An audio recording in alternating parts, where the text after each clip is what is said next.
हम लोग को शुरू करना है मोनेरा। और मोनेरा का स्पेशल प्रॉपर्टीज मतलब जनरल प्रॉपर्टीज जो है, जो उसके मतलब डिस्टिंग्विशिंग फीचर्स हैं, उनको हम लोग देख चुके हैं। डिवीजन कैसे करेगा ये भी हम लोग को पता है। अब एक सवाल है, मोनेरा यानी बैक्टीरिया के डिवीजन स्टाइल को हम लोग क्या कहते हैं? सेल डिवीजन स्टाइल या रिप्रोडक्शन के स्टाइल को क्या कहते हैं? ए सेक्सुअल रिप्रोडक्शन जानते हैं हम लोग। ए सेक्सुअल रिप्रोडक्शन में कौन सा मेथड? अगर कॉपी पढ़े हैं तो याद होगा। This are very important. हाँ बोलिए बोलिए। Very good, binary fission. अब आते हैं आगे, क्लासिफिकेशन ऑफ किंगडम मोनेरा। देखिए इसको ना दो भाग में बांटा गया है। एक है आर्किया और दूसरा है यू बैक्टीरिया। आर्किया और यू बैक्टीरिया। एक छोटा सा एग्जांपल देते हैं। आर्किया का मतलब आप समझ जाइएगा। सब लोग सोशल नेटवर्किंग साइट पे तो हैं ही, तो जो मैसेज आपको नहीं पसंद है, हटा देना चाहते हो तो डिलीट तो करते ही हैं। कई बार इसका अभी जरूरत नहीं है, बाद में देखा जाएगा, उसको आर्काइव में भेज देते हैं, करते हैं। आर्काइव का मतलब क्या है? पुराना, पहले का, अभी जरूरत नहीं है, लाइक दैट। उसी से मिलता जुलता टर्म आर्किया नहीं लग रहा है? आर्किया मतलब ऐसे बैक्टीरिया जो दुनिया में सबसे पहली बार आए थे, एकदम पुराने वाले, पहले वाले, उन्हें हम लोग आर्किया में रखते हैं। और यू मतलब होता है कंप्लीट और न्यू। ठीक है, तो ऐसे बैक्टीरिया बाद में आए, मॉडर्न बैक्टीरिया को इनमें रखा गया, ये मतलब है। देखिए पहले भी बोले, फिर से आप लोग को याद दिला दे, बायोलॉजी में जितने टर्म्स है ना, उनके अगर आपको मीनिंग पता चल गए तो क्या बोलना चाह रहा है सब पता चल जाता। This are very much meaning dependent. तो आर्किया मतलब हो गया ओल्डर वन, और यहां यू मतलब हो गया कंप्लीट और न्यू। और बैक्टीरिया तो बैक्टीरिया है। ठीक है, फर्दर डिवीजन भी है इनके। और आर्किया को ग्रॉसली 3 पार्ट में बांटा है, जो आपके एनसीईआरटी बताते हैं। वो है थर्मो एसिडो फाइल्स या फिल्स, जो आप पढ़ें। दूसरा है हेलो फाइल्स और फिल्स। और तीसरा है मिथानोजेंस। ऐसा नहीं लग रहा है इनको पहले भी बताए हैं? बताएं? चलिए, आप लोग को याद नहीं है तो फिर सही सही।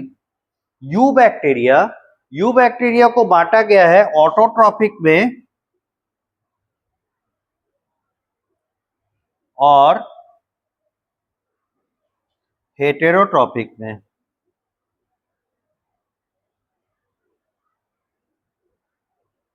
दो पार्ट में बांटे हैं, ऑटोट्रॉपिक और हेटेरोट्रॉपिक। ऑटोट्रॉपिक फिर दो प्रकार के हैं, फोटो ऑटोट्रॉपिक, टीआरओ करके डॉट दे दिए शॉर्ट में, ट्रॉपिक, फोटो ऑटोट्रॉपिक। और दूसरा है कीमो ऑटोट्रॉपिक। ठीक है, photo autotrophic and chemo autotrophic.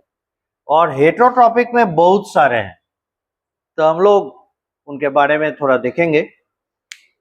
इस तरीके से हेटेरोट्रॉपिक में वैसे बैक्टीरिया आ गए जो अपने भोजन के लिए दूसरों पर डिपेंडेंट है, they can not make their food on their own. इस तरीके से हम लोग इसको डिवाइड करते हैं। बारी बारी से देखिए। Archaea,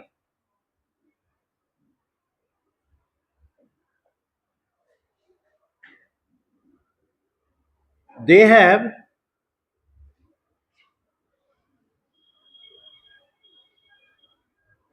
special type of linkages or bonds in their plasma membrane.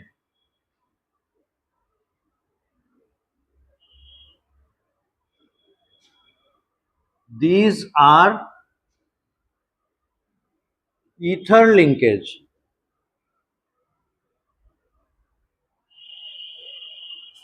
ये याद रखने की बात है। ईथर लिंकेज से इसमें लिपिड्स आपस में जुड़े रहते हैं। आप देखे होंगे अगर लिपिड के बारे में, जब प्लाज्मा मेम्ब्रेन हम लोग पढ़ रहे थे, सेल पढ़ते समय प्लाज्मा मेम्ब्रेन जब पढ़े हैं, उसमें बताया, देखिए ग्लिसरॉल के साथ फैटी एसिड एस्टरीफाइड रहते हैं, यानी लिपिड बनाने में जो बॉन्ड पार्टिसिपेट करता है प्लाज्मा मेम्ब्रेन में इन जनरल, वो होता है एस्टर लिंकेज। पर इनमें अलग प्रकार के लिंकेज, अलग प्रकार के बॉन्ड रहते हैं, वो है ईथर बॉन्ड। तो देखिए ईथर का भी क्वालिटी है या ईथर का भी प्रॉपर्टी है, ऑक्सीजन रहता है और दोनों तरफ दो अलग कार्बन के चेन रहते हैं, दो सेपरेट कार्बन के चेन।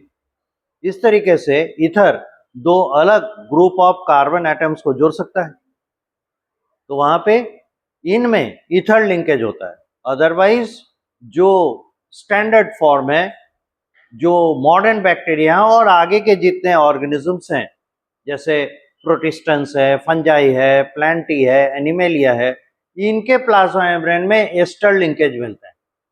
तो चूंकि शुरुआती दौर के ऑर्गेनिज्म है, इसलिए they are different.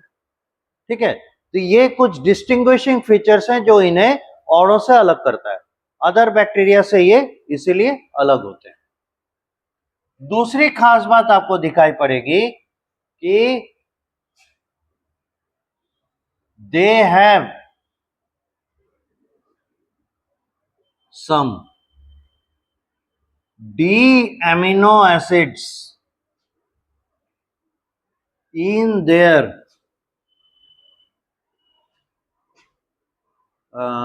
cell wall protein.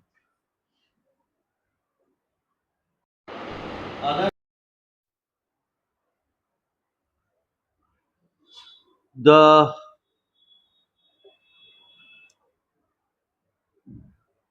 eubacteria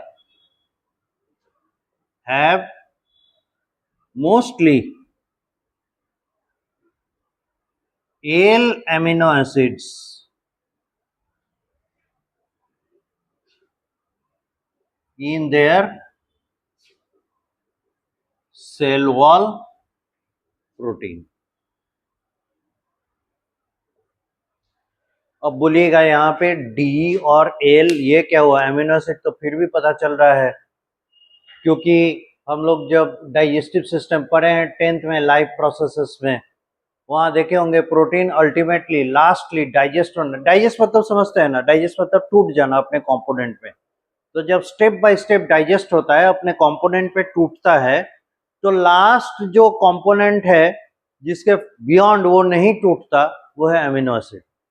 मतलब ये मान लेते हैं दीवार है, ठीक है, तो इस दीवार को बनाने में मेन मटेरियल क्या है, मतलब फंडामेंटल मटेरियल क्या है, ब्रिक। इस दीवार को तोड़ेंगे तो सीमेंट वालू जो भी निकलेगा निकलेगा, दोज आर एडहेरिंग मटेरियल्स, चिपकाने वाला पदार्थ है। और मेन पदार्थ कौन है इसमें, ईंटा, ब्रिक्स, है ना। उसी तरह से अगर इस दीवार को अगर डाइजेस्ट करते हैं यानी तोड़ते हैं, तो हमको इसमें से मिलेगा इसका बिल्डिंग ब्लॉक।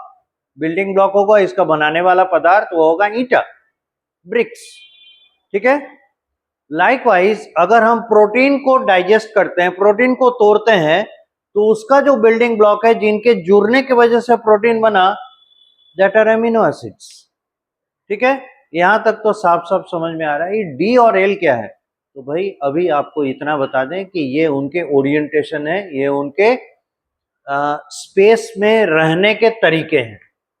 जैसे कोई रहेगा ऐसे, कोई रहेगा ऐसे, कोई ऐसे करके रहेगा, कोई ऐसे करके रहेगा। तो उसी तरीके से अमीनो एसिड्स के स्पेस में प्रेजेंट रहने के, स्पेस करने का मतलब वो मॉलिक्यूल है ना, वो मॉलिक्यूल है, मॉलिक्यूल में उसके ग्रुप्स ऑफ एटम्स होंगे। ठीक है, तो ग्रुप ऑफ एटम्स की सजावट के ऊपर उनका डी और एल फॉर्म डिपेंड कर रहा है। अभी इसलिए इसको नहीं समझा पा रहे हैं या ज़्यादा डिटेल करना चाह रहे हैं क्योंकि ये बायोमॉलिक्यूल के हिस्से हैं।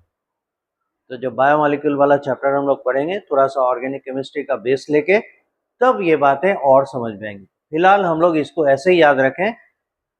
दूसरी चीज है, अभी नेचर में जो अवेलेबल अमीनो एसिड्स हैं, जितने भी अवेलेबल अमीनो एसिड्स हैं, सभी अमीनो एसिड्स एल फॉर्म में हैं।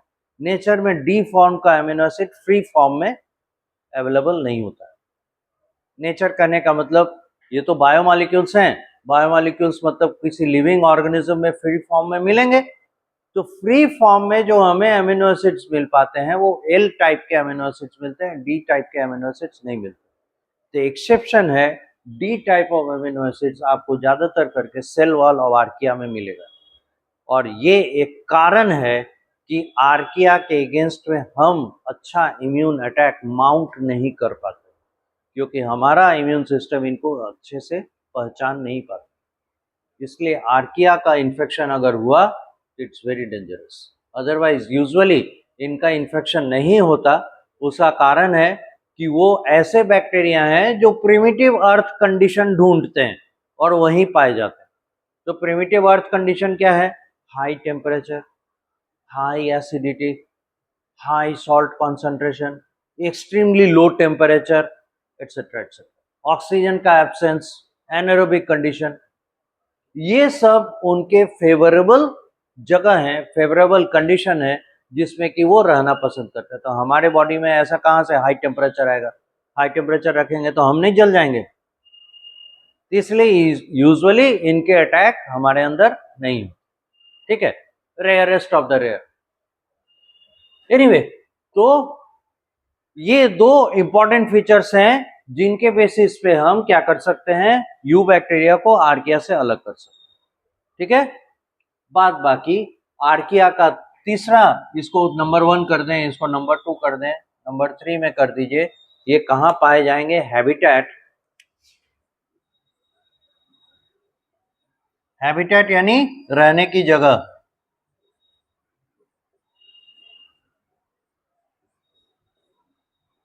घर इनका कहां होगा? They are found in the extreme conditions like very high salt concentration, बहुत ज्यादा नमक हो सराउंडिंग में, वहां यूजुअली हम लोग नमकीन चीज ज्यादा पसंद नहीं कर पाते, है ना। ज्यादा नमक पड़ जाए तो फिर वोमिटिंग जैसा होने लगता है। तो ये लेकिन बहुत ज्यादा सॉल्ट कॉन्सेंट्रेशन वाले एरिया में रहना पसंद करता है क्योंकि प्राइमोर्डियल अर्थ में ऐसा ही था और उसी कंडीशन में वो पनपे। तो फिर सॉल्ट कॉन्सेंट्रेशन कम हो जाएगा तो वो एडजस्ट नहीं कर पाएंगे ना, इसीलिए वो हाई सॉल्ट कॉन्सेंट्रेशन वाला एरिया खोजते हैं, like high temperature and acidity.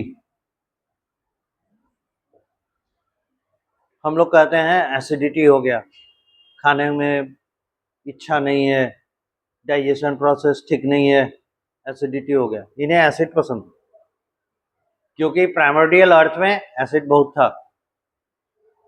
High temperature, ज्यादा गर्मी लगता है तो लोग उठ के भाग जाते हैं।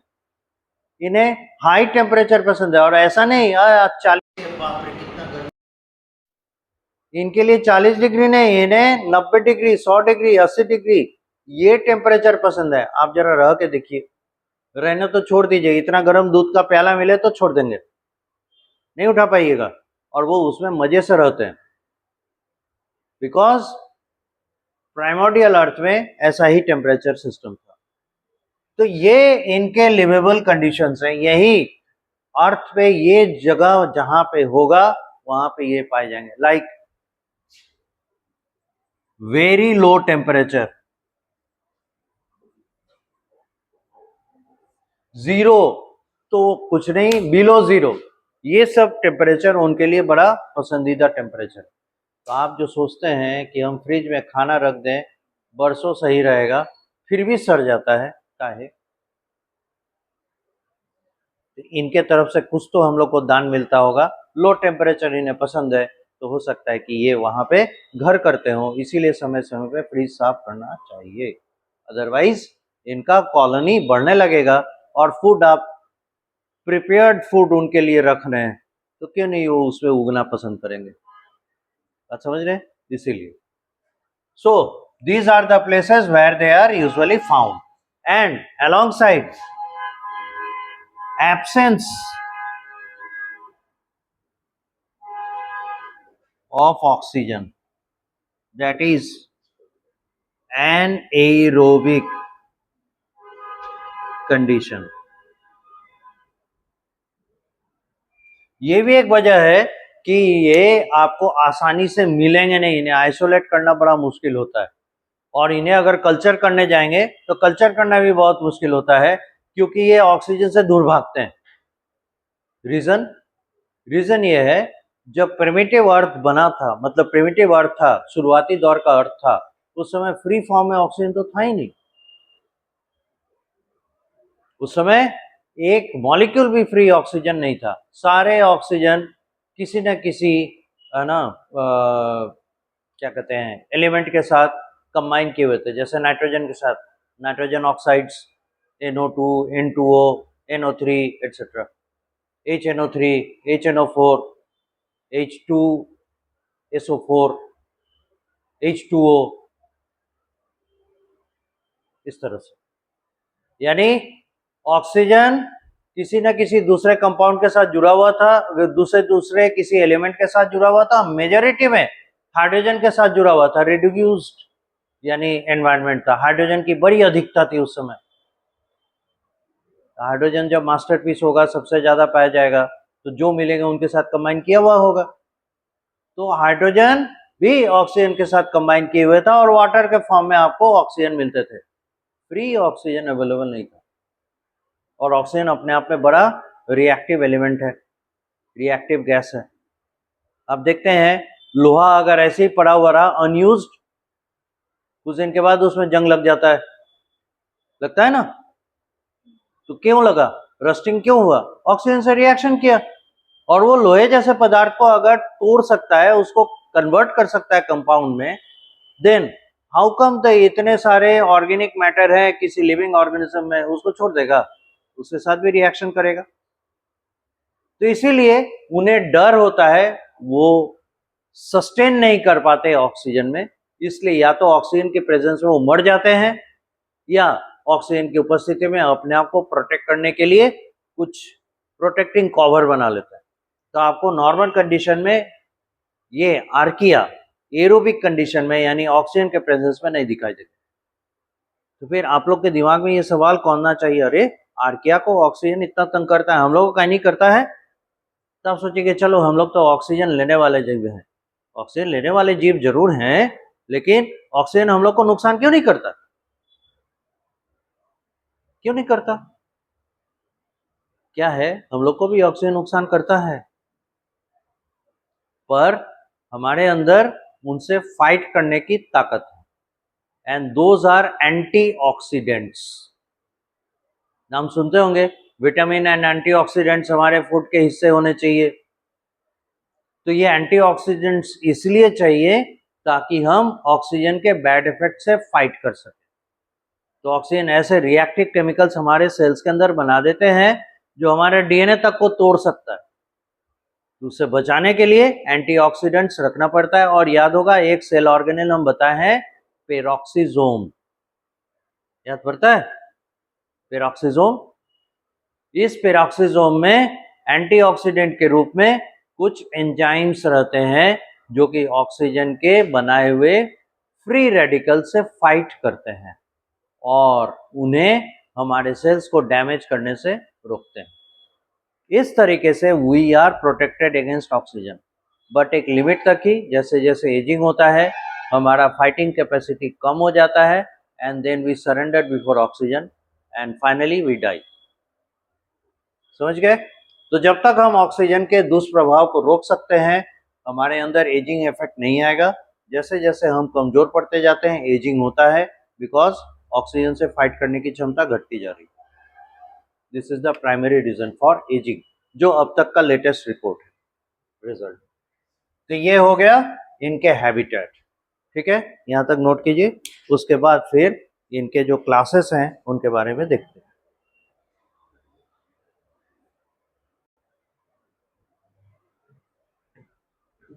अब देखिए जरा,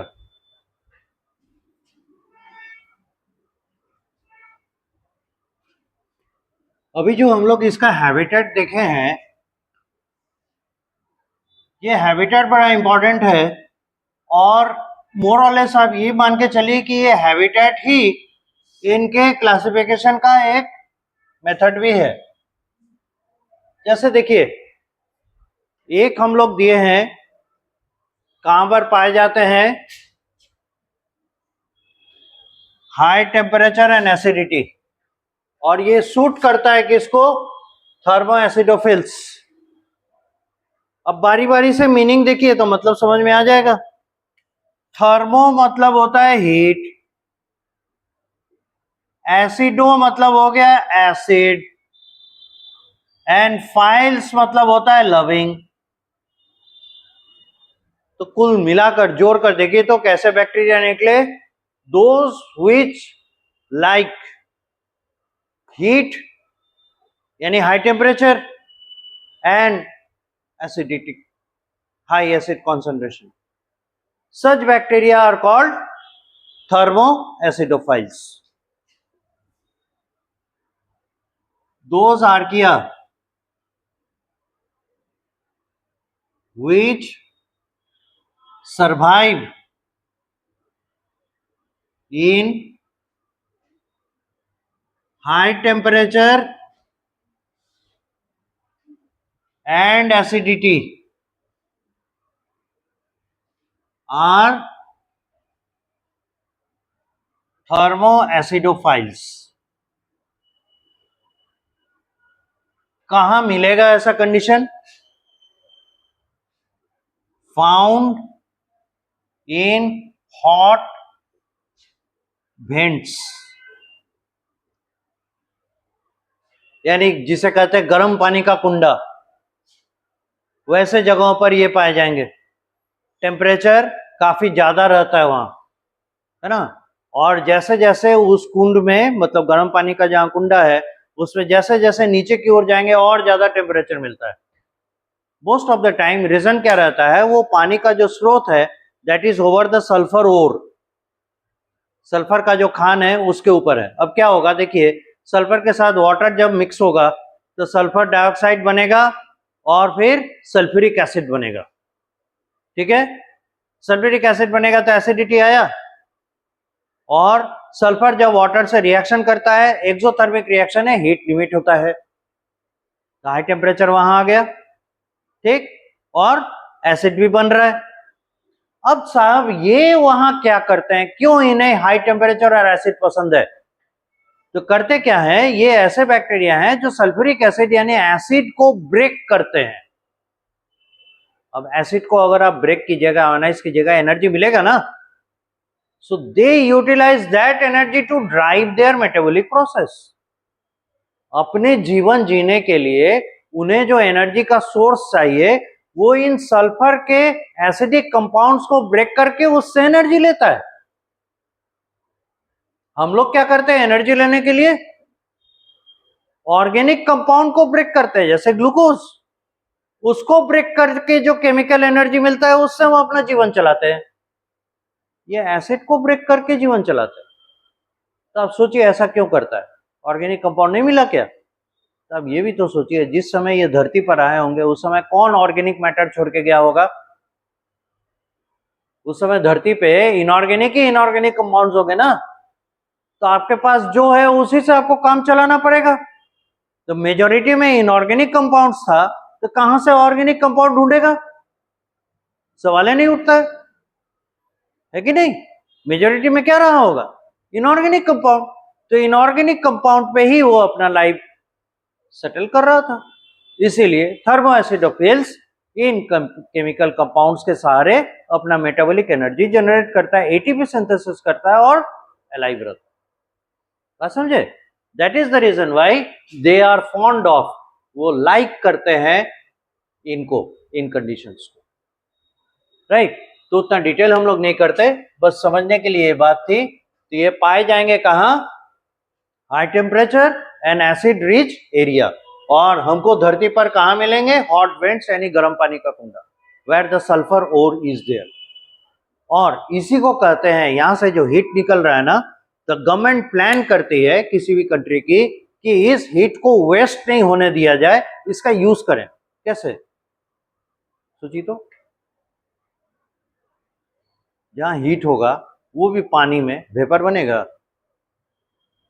वेपर बनेगा, तो वेपर को कहीं ले आए और उसको पिन होल से पास करने दें,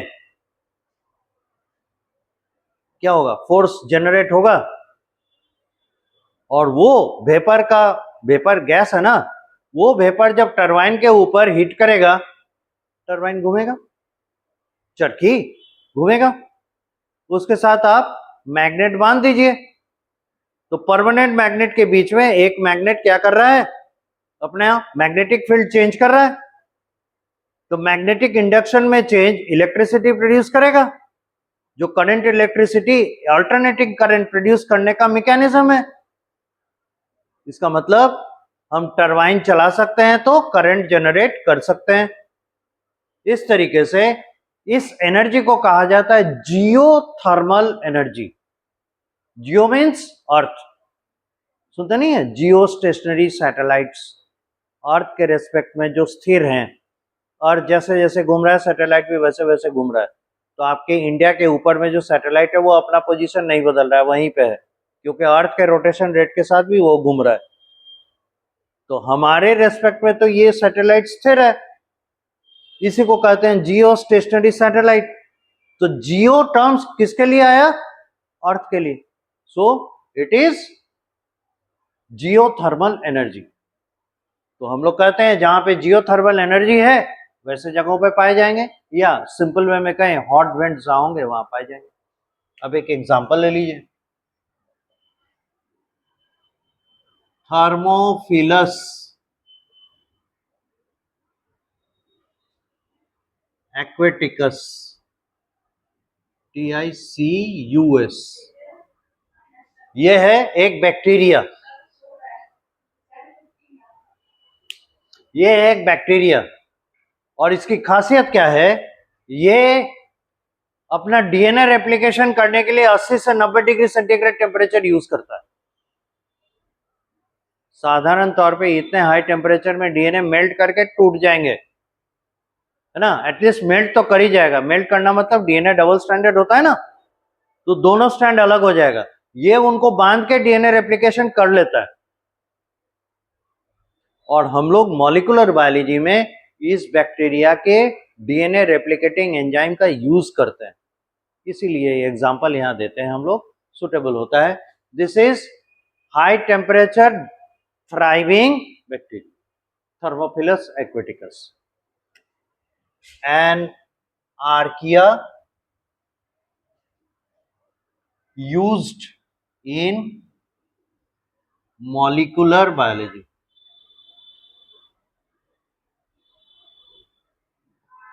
यहां तक लिखिए, फिर आगे बढ़ते हैं।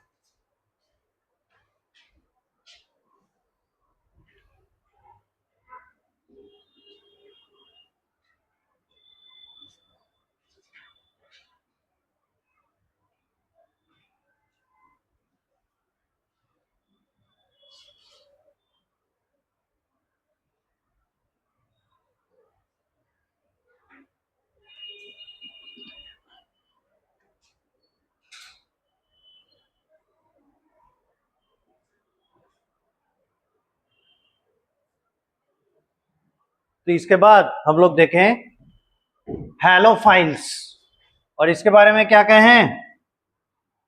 देखिए यहां से, जो हाई सॉल्ट कॉन्सेंट्रेशन फॉलो करता है यानी लाइक करता है, उसे हैलोफाइल्स कहते हैं। हैलो मतलब होता है, यहां पे हैलो का मतलब है सॉल्ट, और फाइल्स ऊपर देखे ही हैं, लविंग, यानी ये सॉल्ट लविंग बैक्टीरिया है, जहां पे हाई सॉल्ट कॉन्सेंट्रेशन होगा वहां पाया जाएगा।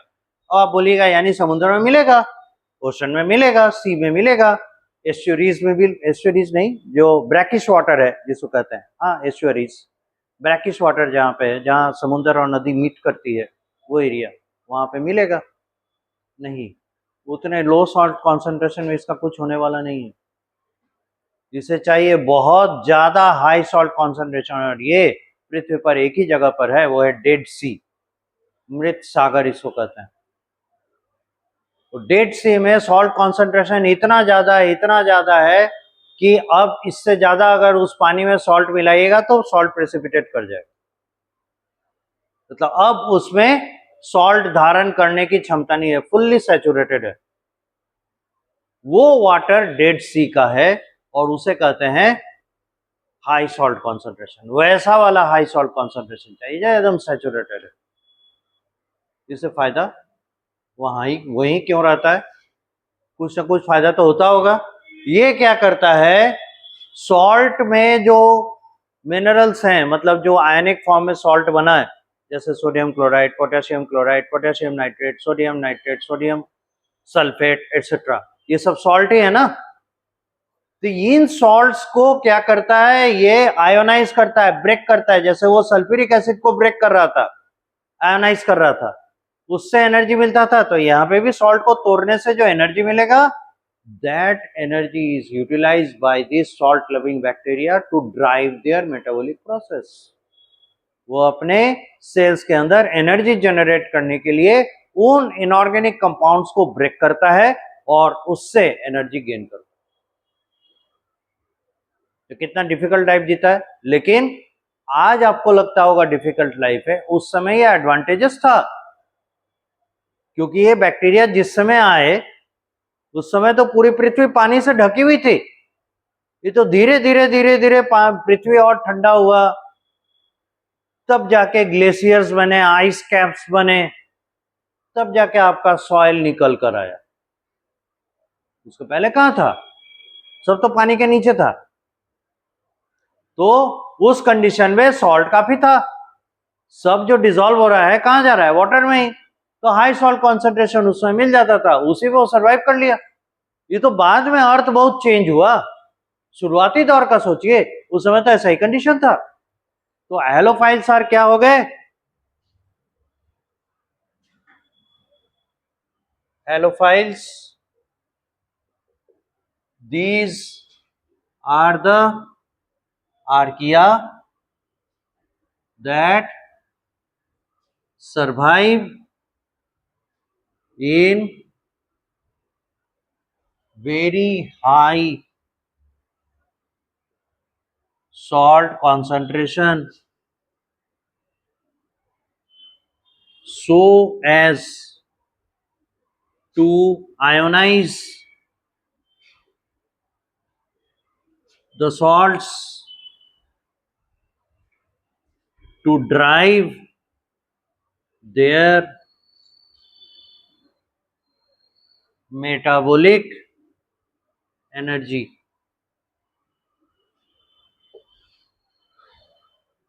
अब एग्जाम्पल एक ले लें, हेलोबैक्टीरियम, ऐसे बोल लग रहा है जैसे बैक्टीरिया को हेलो बोल रहे हैं, हेलोबैक्टीरियम सैलिनारम, कितना सुंदर नाम है, हेलोबैक्टीरियम सैलिनारम। लग रहा है जैसे बोल रहे हैं आओ चलो घूमने चलो, नहीं लग रहा है।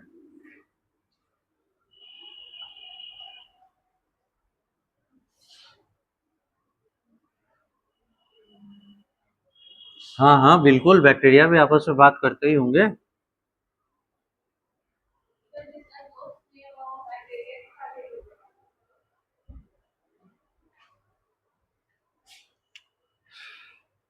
आजकल मोबाइल फोन के जमाने में किसी को दोस्त का जरूरत नहीं है।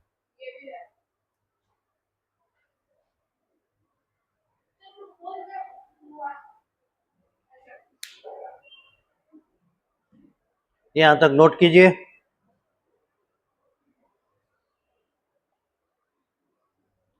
अब जो तीसरा ग्रुप है उसके बारे में जरा देखें, ये है मीथेनोजेंस।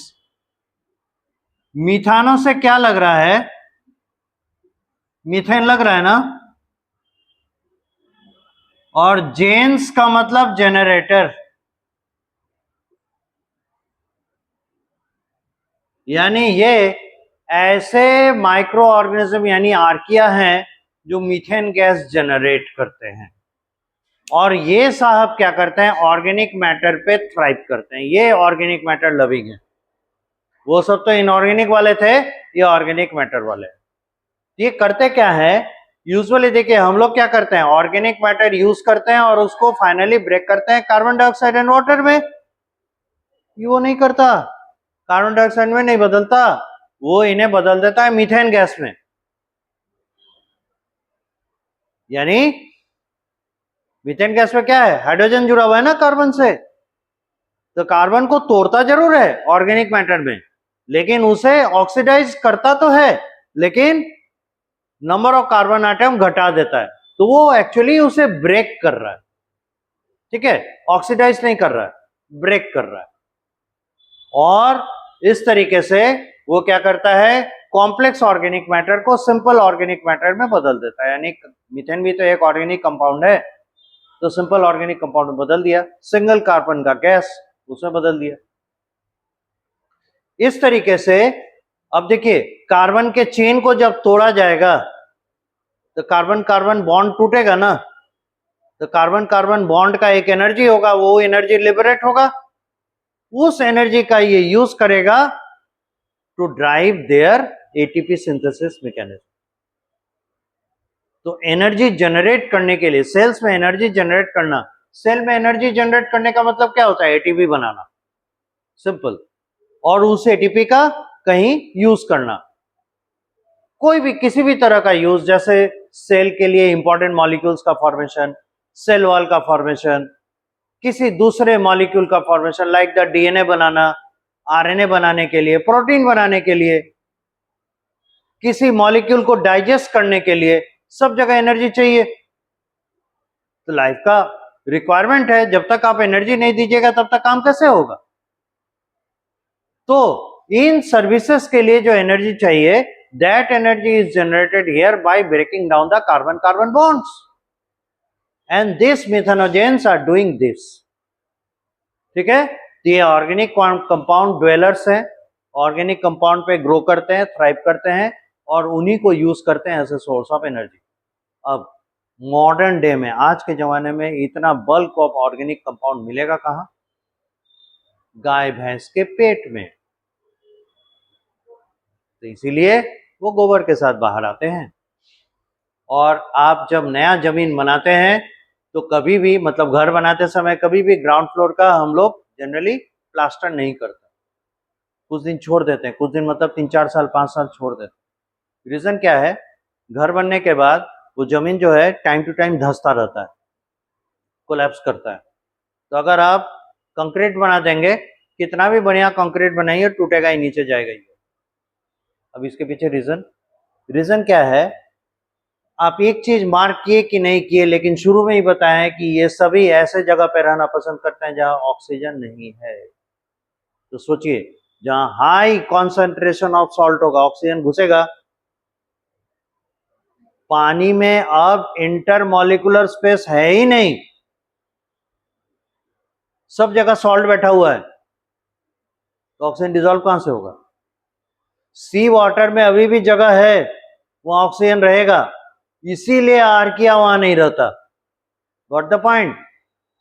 वो ऑक्सीजन कट ऑफ एरिया चाहता है, हॉट वेंट, हाई टेम्परेचर में ऑक्सीजन भाग जाता है, गैस भाग रहे हैं तो ये नहीं भागेगा, वाटर वेपर बन के भाग रहा है, तो ऑक्सीजन रहेगा।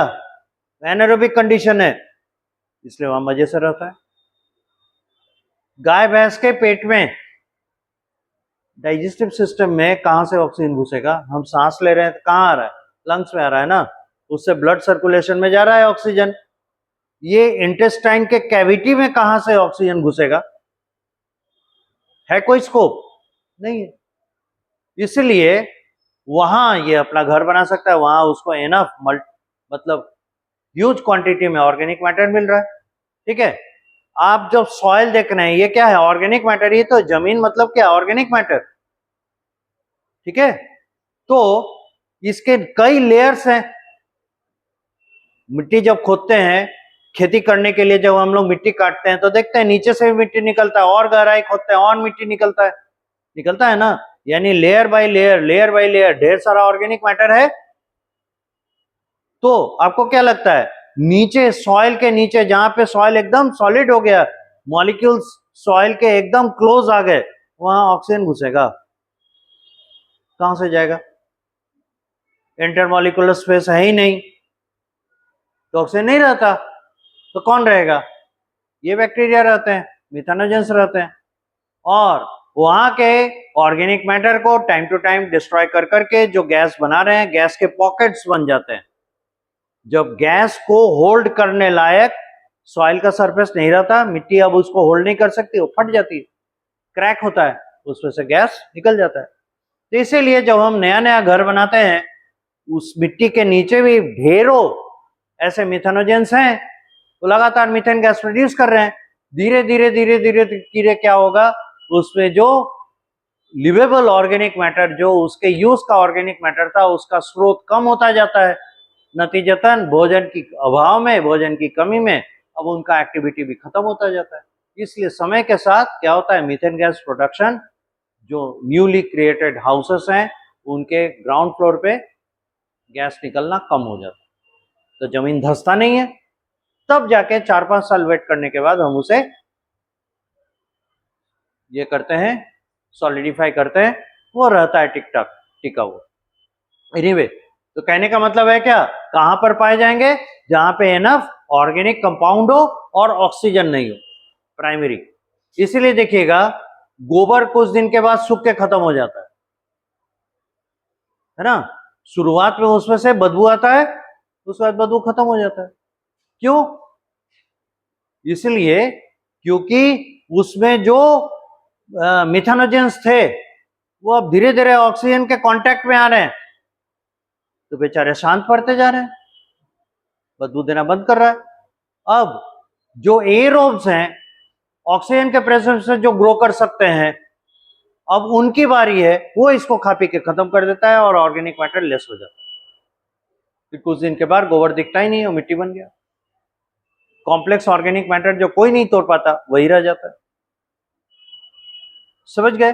This is the mechanism. तो हम लोग मिथेनोजेंस के बारे में कहते हैं,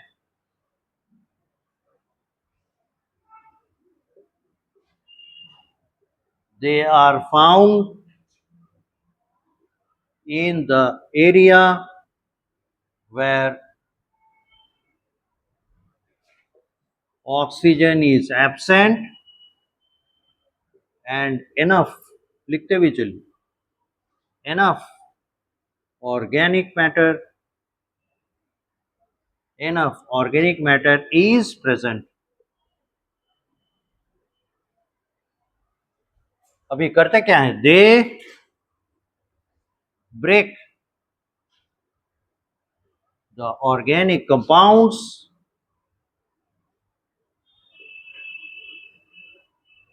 and produce CH4 यानी मीथेन गैस।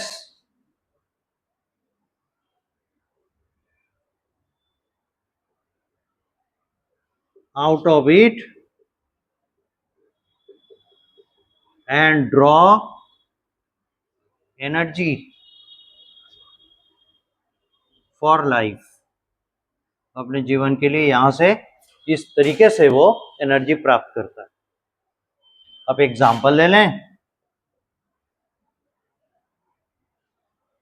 मीथेनोकॉकस बैक्टीरिया। अब कहां पाए जाएंगे? हैबिटेट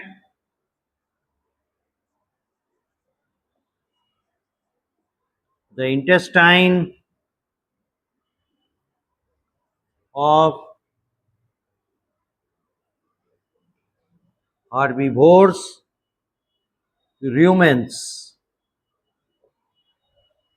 र्यूमेन उन्हें कहते हैं जिनके स्टोमक में एक एक्स्ट्रा पाउच होता है जिसमें वो अपने फूड मटेरियल को टेम्पररीली स्टोर करते हैं, उन्हें डाइजेस्ट करते हैं, उसके बाद उन्हें आगे की ओर बढ़ाते हैं।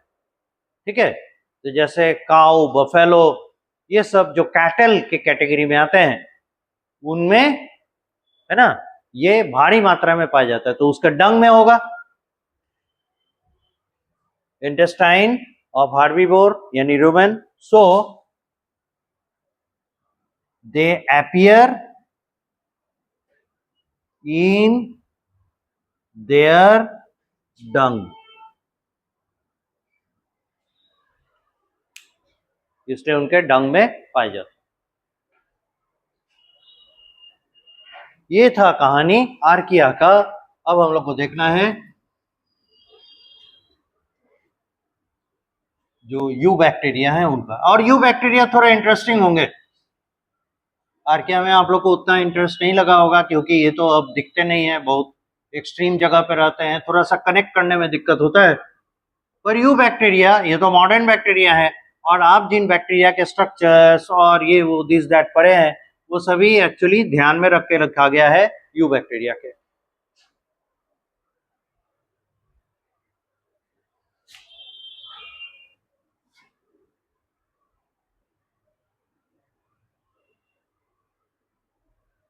Autotrophs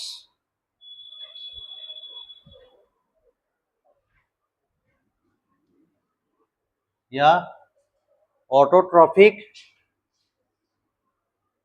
you bacteria.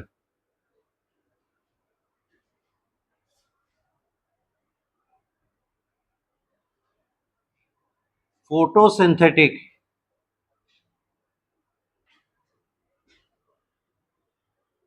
बैक्टीरिया, और इन्हें कहा जाता है साइनोबैक्टीरिया।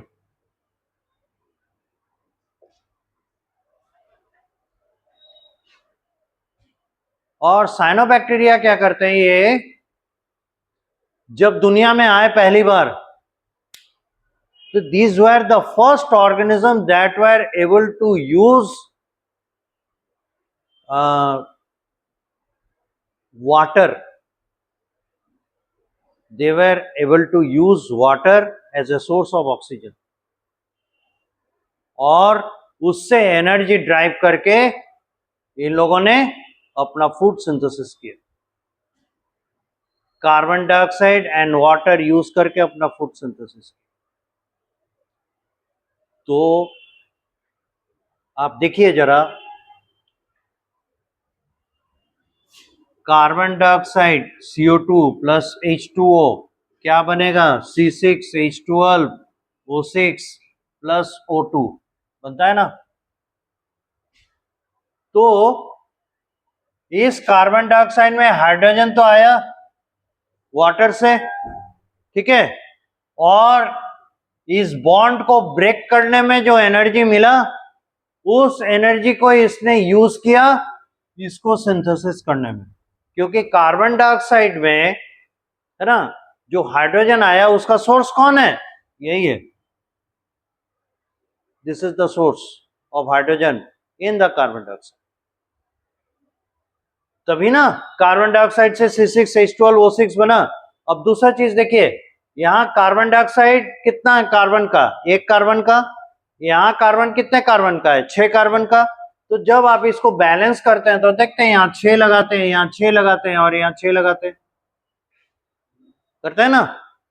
तो कार्बन कितना हो गया 6, यहाँ देखिए 6, हाइड्रोजन कितना है 6 दूनी 12, 12।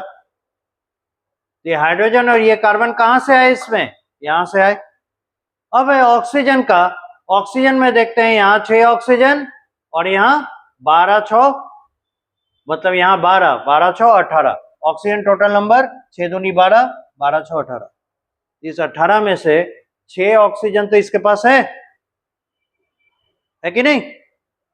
तो कार्बन डाइऑक्साइड होना हो अपना 6 ऑक्सीजन निकालता होगा, तभी ना 6 ऑक्सीजन ये रिटेन किया, क्योंकि एक कार्बन पे तो 2 ऑक्सीजन है। तो अगर हम 6 कार्बन डाइऑक्साइड मॉलिक्यूल को मर्ज करके एक ग्लूकोज बनाने जा रहे हैं तो ऑक्सीजन भी तो लीजिएगा। ऑक्सीजन कितना लेकर आते 12, पर आप यहां कितना दिखा रहे हैं, 6, तो वो 6 ऑक्सीजन कहां गया,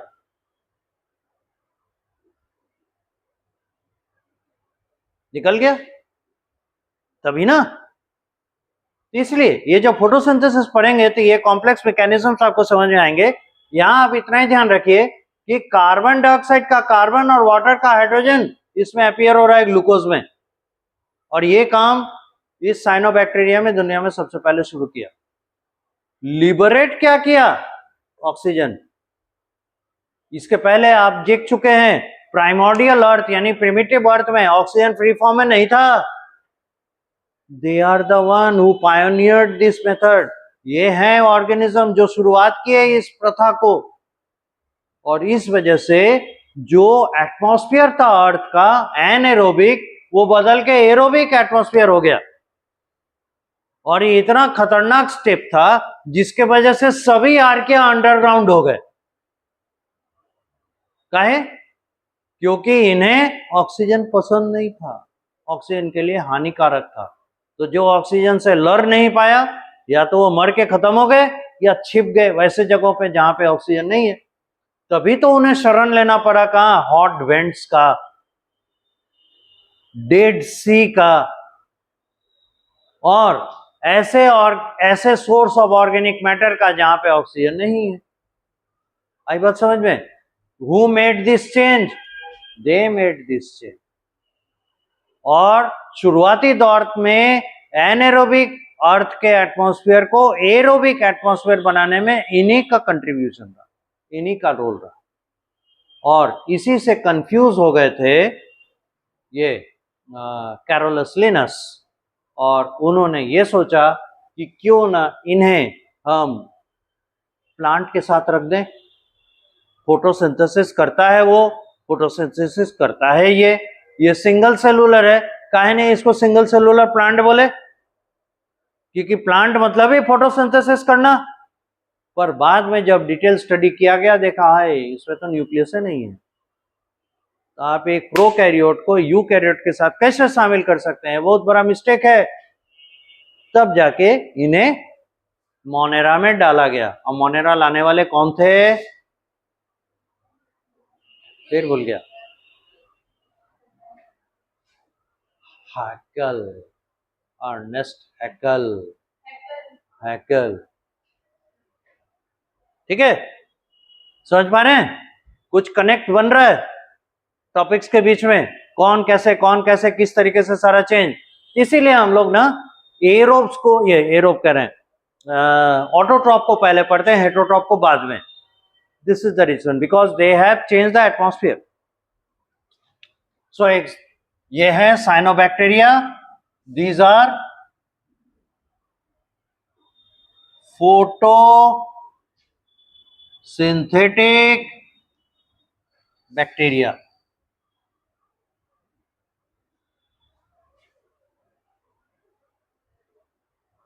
और अब ये सोचिए, जो फोटोसिंथेसिस कर रहा है, फोटोसिंथेटिक पिगमेंट होना चाहिए ना, तो they have chlorophyll, they have chlorophyll in their cells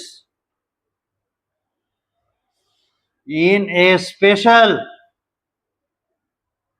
pouch called pyrenoids.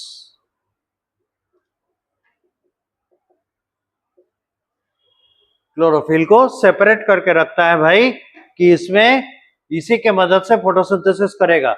और देयर क्लोरोफिल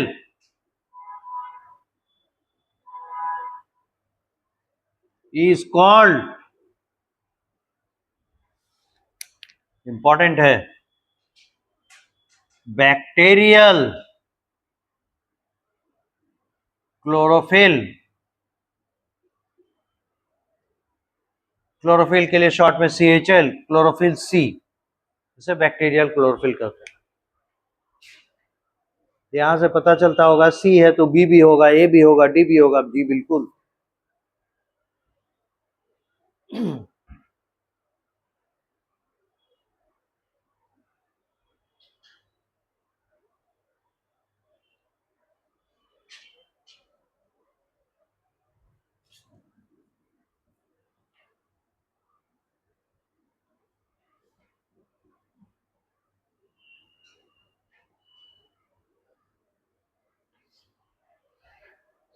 अब जैसे हम लोग एक ट्रेंड शुरू किए, एग्जाम्पल लेते चलने का, एक एग्जाम्पल ले लें, नॉस्टॉक।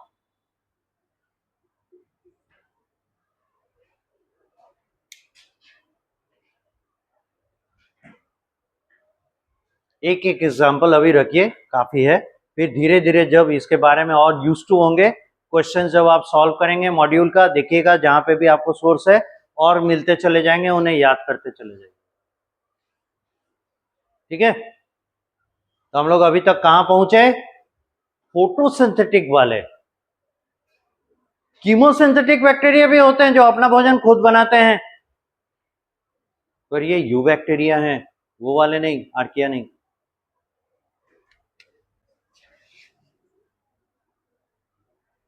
कीमो सिंथेटिक बैक्टीरिया,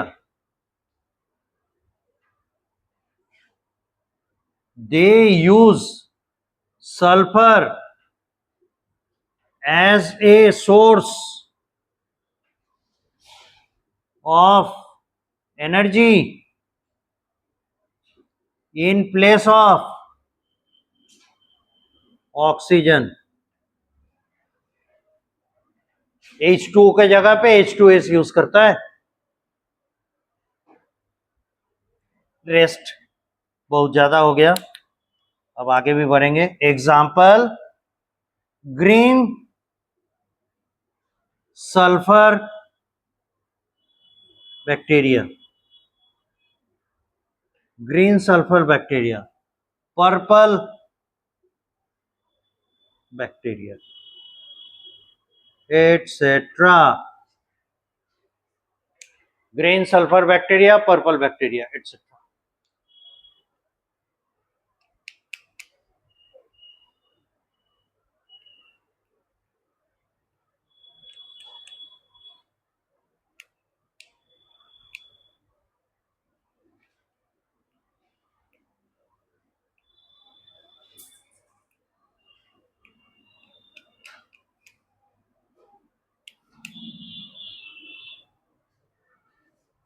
ठीक है, और कोई डाउट? तो हम लोग जो पहला लिखे थे ऑटोट्रॉफ यू बैक्टीरिया में, वो कर चुके। ठीक है, इधर मिटा दें। अब आगे देखें, हेटेरोट्रॉफिक बैक्टीरिया।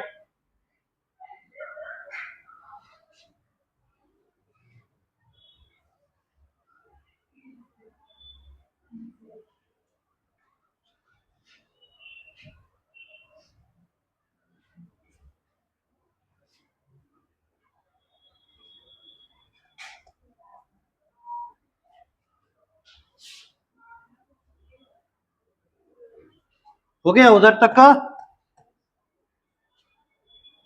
तो देखिए, हेटेरोट्रॉफिक बैक्टीरिया कैसे हो सकते हैं?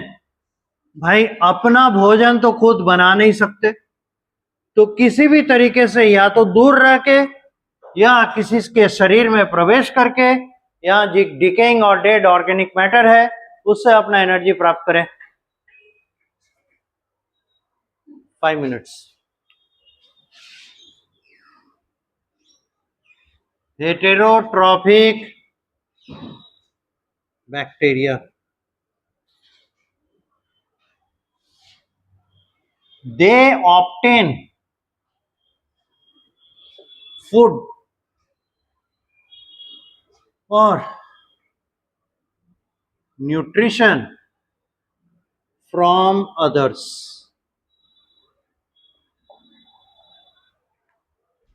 Example, soil bacteria,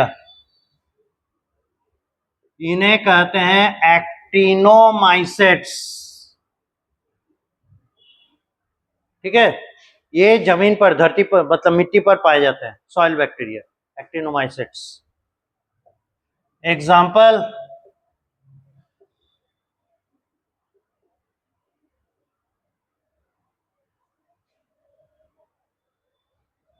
tetanus bacteria,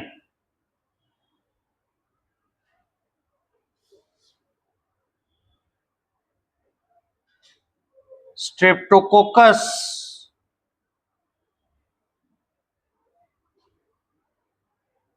pneumoniae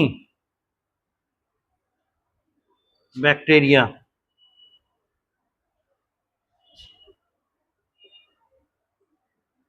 staphylococcus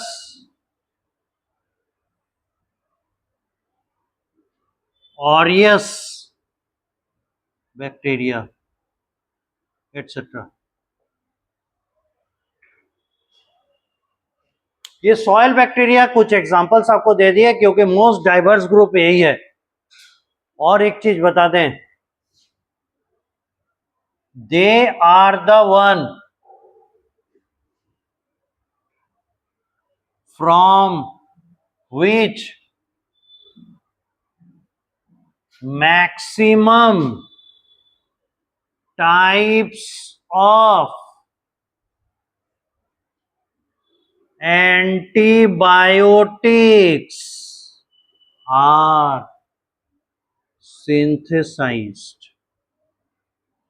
इसलिए एक्टिनोमाइसेट का स्टडी बहुत जरूरी होता है जो माइक्रोबायोलॉजी की पढ़ाई करते हैं, क्योंकि एक्टिनोमाइसेट सबसे बड़ा ग्रुप है बैक्टीरिया का जिसमें से हम एंटीबायोटिक प्रोड्यूस करते हैं। ठीक है, बहुत अच्छा। इसके बाद आता है एग्जाम्पल 1 हो गया, एग्जाम्पल 2 एंटेरोबैक्टीरिया।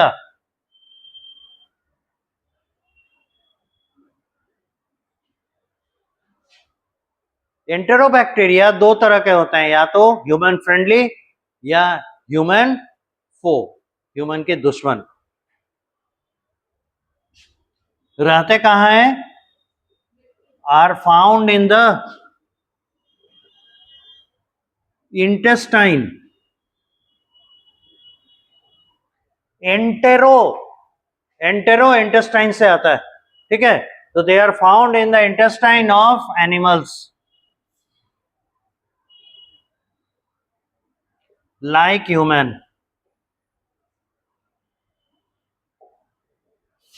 एग्जाम्पल,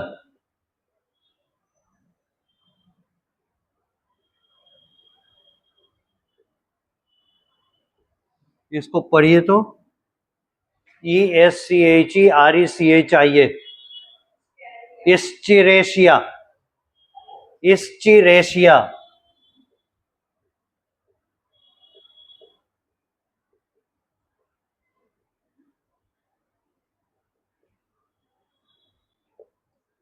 इस्चिरेशिया कोली इसे पढ़ते हैं। और ये होता है सिम्बायोटिक बैक्टीरिया।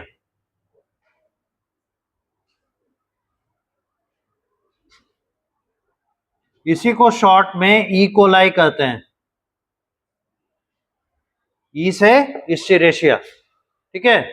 और ये सिम्बायोटिक इसलिए है क्योंकि हमारे इंटेस्टाइन में डाइजेशन में हेल्प करता है और इन्फेक्टिंग बैक्टीरिया, हार्मफुल बैक्टीरिया को पनपने से रोकता है, याद रखिएगा। तो ये हो गया सिम्बायोटिक बैक्टीरिया यानी ह्यूमन फ्रेंडली।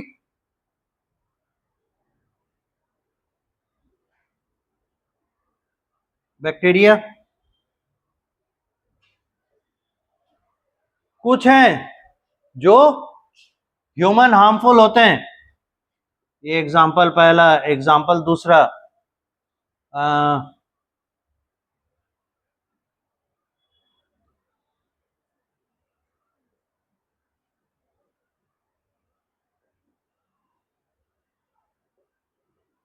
क्या पढ़ेंगे?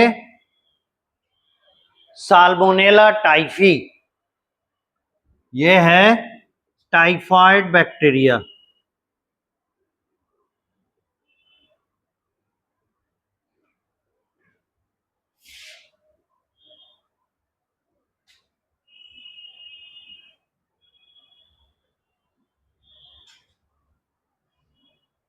ये हो गया विब्रियो कॉलेरी,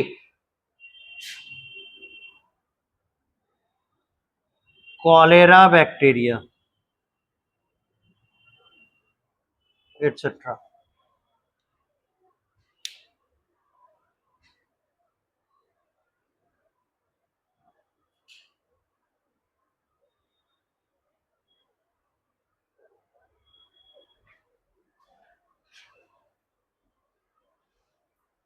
ठीक है, यहीं तक रखिए। थोड़ा सा है